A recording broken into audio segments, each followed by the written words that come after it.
The underlying theme of this presentation today is that the diseases that afflict Americans are unnatural. They're not the result of genetics, predominantly from aging. In other words, cancer, heart attacks, strokes, dementia don't have to happen, and they shouldn't happen if we live in a manner to live the way the bodies have been made and are biologically designed, if we live a natural life, consume the nutrients humans require to be normal. Being normal means no cancer. This idea that, if you smoke cigarettes, you get lung cancer, but lung cancer didn't exist thousands of years ago. People didn't smoke cigarettes 30,000 years ago. We're not going to suddenly invent this magic pill that people can take to allow them to smoke 3 packs of cigarettes a day and not get lung cancer. We're not going to invent a magic pill that you're going to be able to eat the American diet with all the high glycemic processed carbohydrates and all the grilled and barbecue and all that animal products that create breast cancer and not get breast cancer.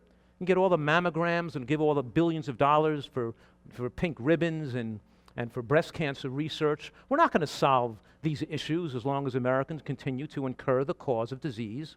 And here's the good news, the foods that cause breast cancer and prostate cancer also cause heart attacks and strokes and dementia. So this lecture is predominantly about living life healthfully without cancer, but the side effect is you don't have heart disease, strokes, or dementia either when you live this way. Okay?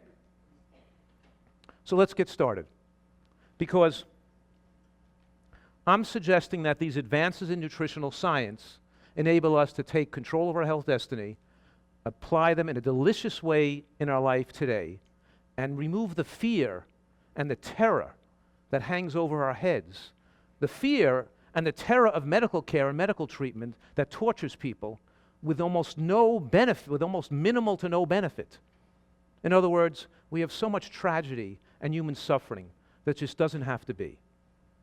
Now, my purpose in talking today is that you get a good foundation on the most important principles that enable your protection against cancer. And I want you to be able to understand it so you can articulate it well. In other words, to be successful, to enjoy it, to be able to do it day to day in your own life, you have to thoroughly comprehend and understand the principles. It takes some work for you to become the nutritional expert. And then you have to put on the oxygen mask on yourself first and do it and live the life. And then you get superpowers. Real superpowers. Think about this for a minute. It's important.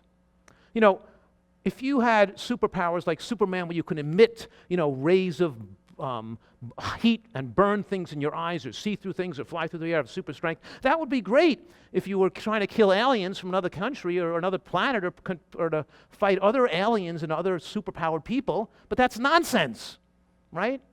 The real superpowers, that's not going to benefit you to have those kind of superpowers.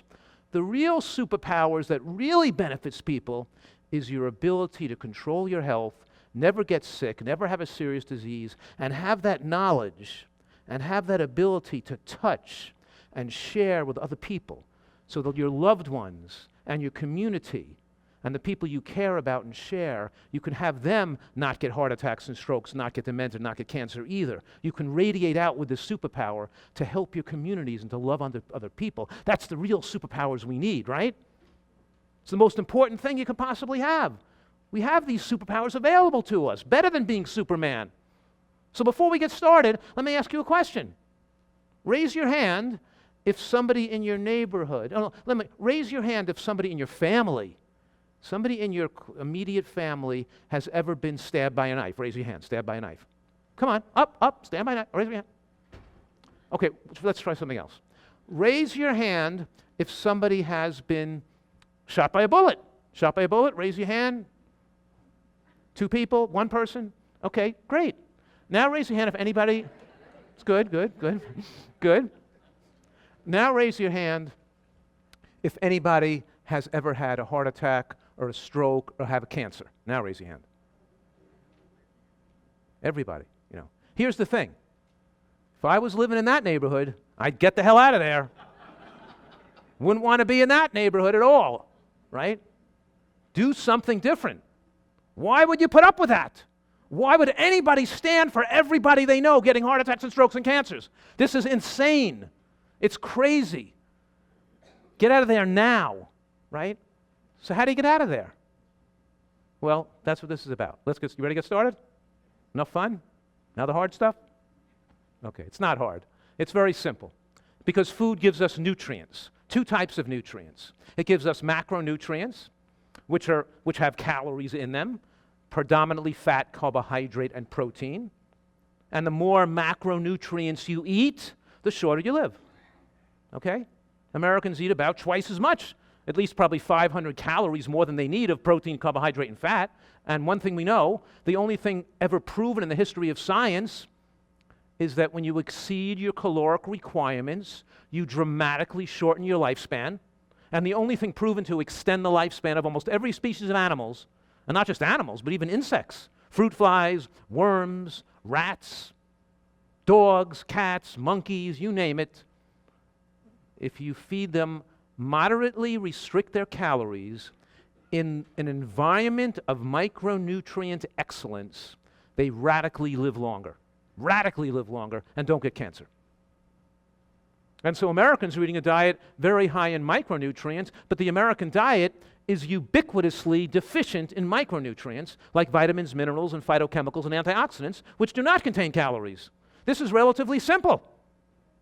You need to eat a diet that gives you an excellent supply and a broad spectrum of all the micronutrients humans need without exceeding your requirement for calories. You got that? Can you guys articulate and say what I just said to you back at me? You have to eat a diet high in micronutrients and relatively low in calories, but rich in micronutrients. You got it? Yes? Okay, great. Goodbye. Let's go home. It's that simple. Oh, shoot, I dropped my clicker and it fell apart there.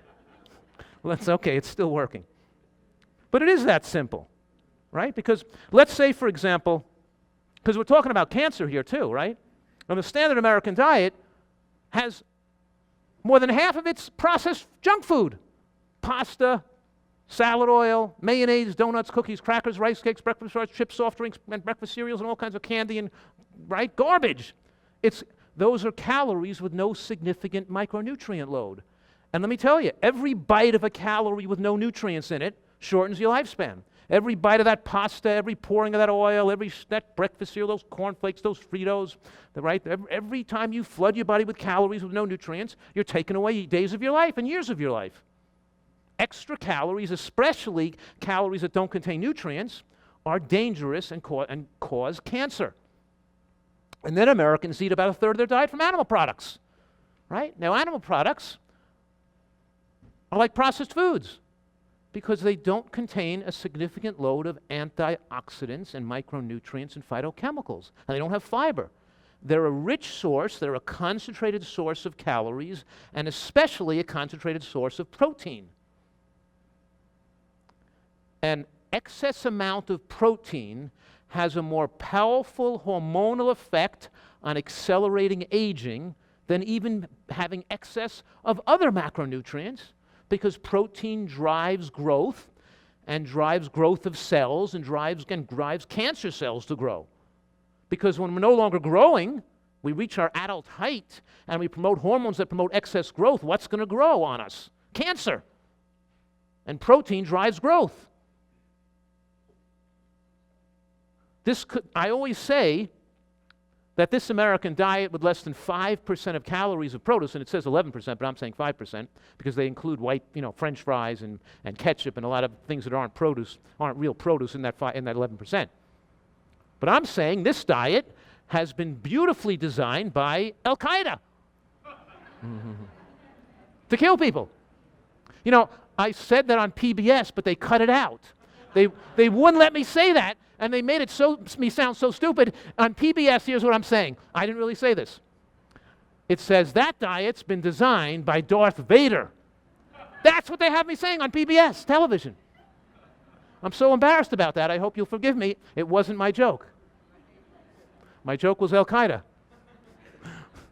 I don't know who they're worried we're going to offend here. I couldn't offend Cookie Monster or anything. It was amazing. I couldn't even call them Vegetable Monster. Every joke they twisted, they changed. It was it was ridiculous. I shouldn't complain. I love PBS.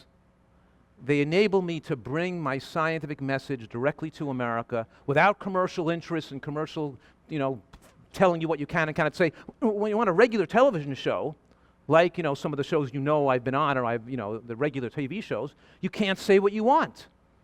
And then the host of the show says to me, "Oh, Joel, I really don't think the way I'm acting on the show. I'm just saying this because of the sponsors and because of my image. But I really agree with you, but I can't agree with you on television. I have to argue with you on television. And I really blah, blah, blah, blah." All this kind of stuff you got on. You know what I mean? Okay. So here we have the American diet, yet the secret formula for a long life is in your healthy life expectancy and your great well-being and mental aptitude and your memory and your intelligence and your emotional outlook on life is all dependent on the micronutrient per calorie density of the diet you eat through life. Pretty straightforward and simple. So let's assume for a minute, let's test this out, because I've said this is scientifically proven with every study ever done. Animals live longer, they don't get cancer. So what if I just ate 50 calories a day too much over what you've determined with a calorimeter and all the physiological and biological testing? We figured out exactly how many calories I needed to maintain my perfect weight, about 9% body fat, 150 pounds, the same weight I've been my whole life since I'm 17 years old. So how many calories do I need given the exercise I do? Figured it out, 50 calories a day over that. What's going to happen to me? Well, 50 calories a day times extra times 365 days a year, that's a big number. That's about 3 or 4 pounds extra a year. Over 10 years, that's 30 pounds. I just took 20 years off my life, just from 50 calories a day too much. One extra bite of a bagel, too much a day. How are you going to know how much to eat? What if, though, on the other hand, I consumed 50 calories a day too little? Under what was scientifically determined I needed to maintain my lean body mass. Then what would happen to me? Would I lose weight, become anorexic, drop to 130 pounds, lose all my muscle strength, not be able to ski moguls and do 20 chin-ups and 100 push-ups? Would I lose all that strength and athletic ability? Would I shrink down? Would my muscles and bones get weak and I develop osteoporosis? What would happen to me? Tell me. If I get 50 calories a day too little, what would happen? What? He says I would get too skinny. Would I get too skinny, maybe? What do you guys think? No, of course. Right, you'd live long. Here's what would happen. My body would try to maintain its present weight because I'm already at my ideal weight. So my body would lower its metabolic rate. It would lower its body temperature. My temperature would become cooler. My respiratory quotient would lower. That means the calories lost through breathing would be adjusted.